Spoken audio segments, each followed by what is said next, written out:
Hello, my name is Aubrey, and today I am doing the mid-year book Freakout tag. My neighbor is doing some kind of loud yard work today, so I hope that is not going to be too loud in the microphone or too distracting. If it is, I'm so sorry, but today is my filming day, so we are just going to barrel through and hope that it turns out all right. But if you hear some kind of weird,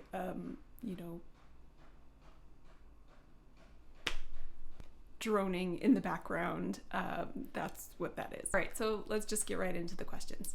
Question 1 is the best book you've read so far in 2020. That book for me has to go to An Ember in the Ashes by Sabaa Tahir.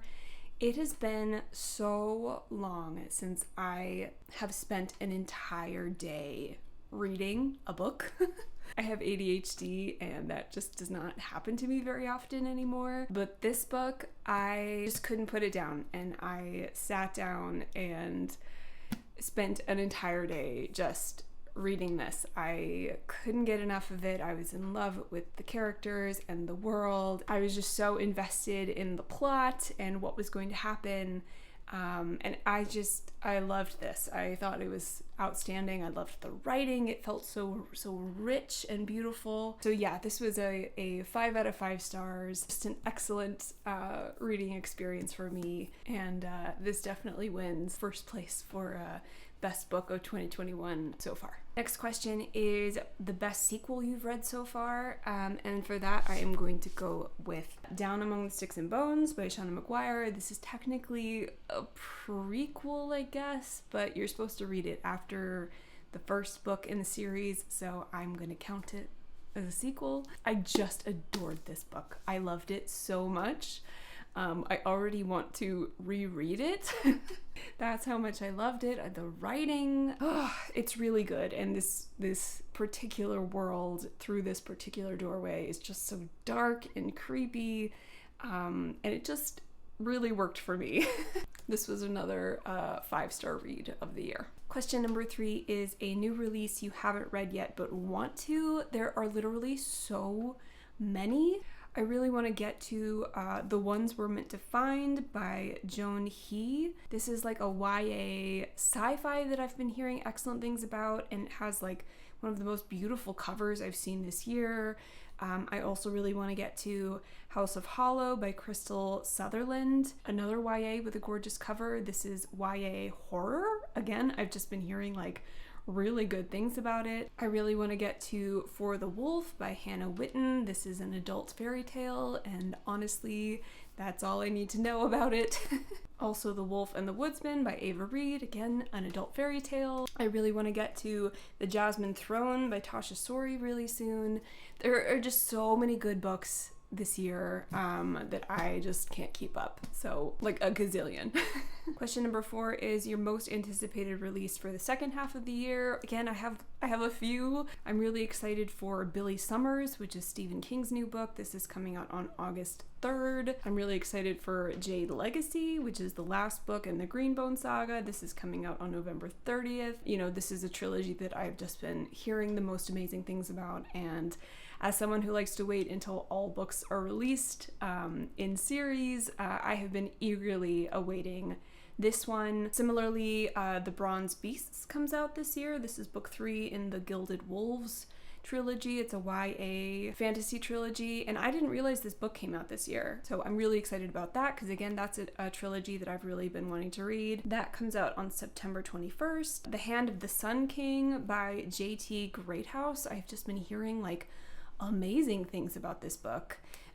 That comes out on August 5th. And lastly, She Who Became the Sun by Shelley Parker Chan. Again, just this is getting like phenomenal early reviews, and I'm really hyped for it. So this has just been a good year for book releases, I feel. Question number 5 is my biggest disappointment. This is a really well-loved series, so I feel terrible holding these up, but that is actually going to be the Poppy War trilogy by R.F. Kuang.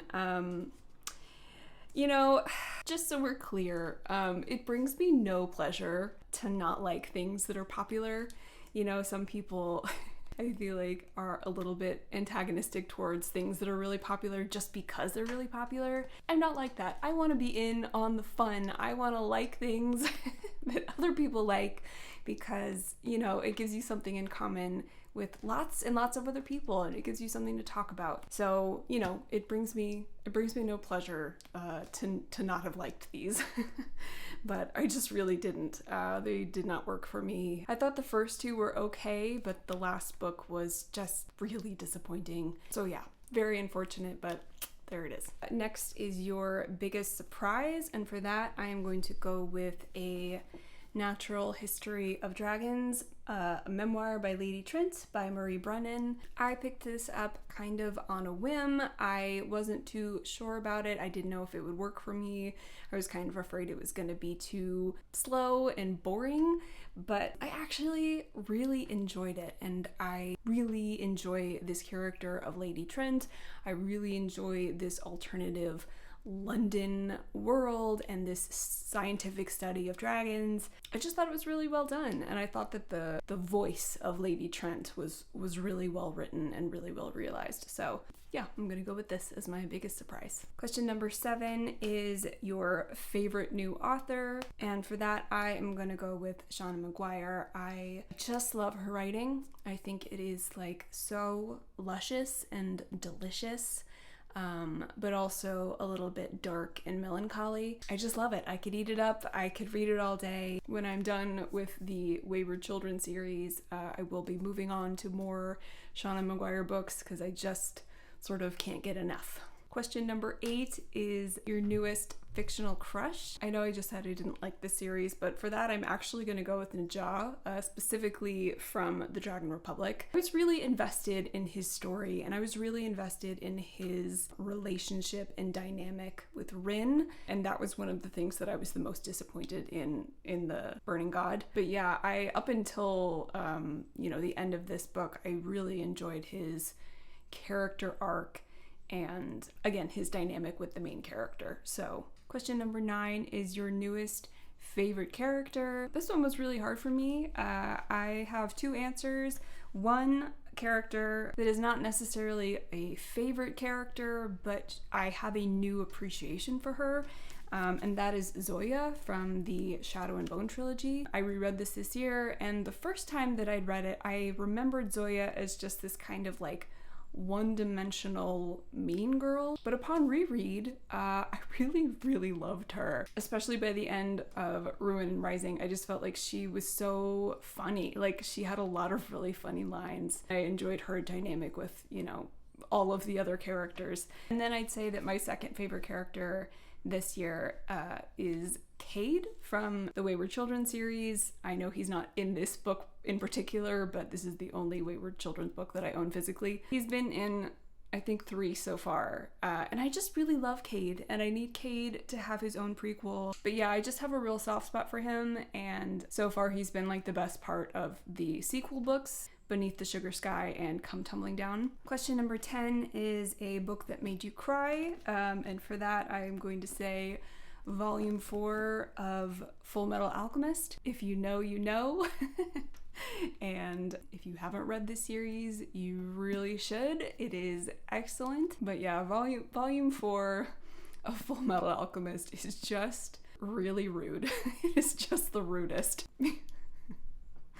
Yeah. Question number 11 is a book that made you happy, and for that I am actually going to go with the rest of the volumes of Full Metal Alchemist. As dark and disturbing and sad as some of these volumes are and moments are in this series, it is also just so funny. I'll just be sitting on the couch reading these and I'll just be cracking up, and my boyfriend will kind of like look at me like I'm a crazy person because I'm just laughing so hard. I just, there's just something about the humor in these manga that really work for me. While some volumes make me really sad, it also makes me really happy as well.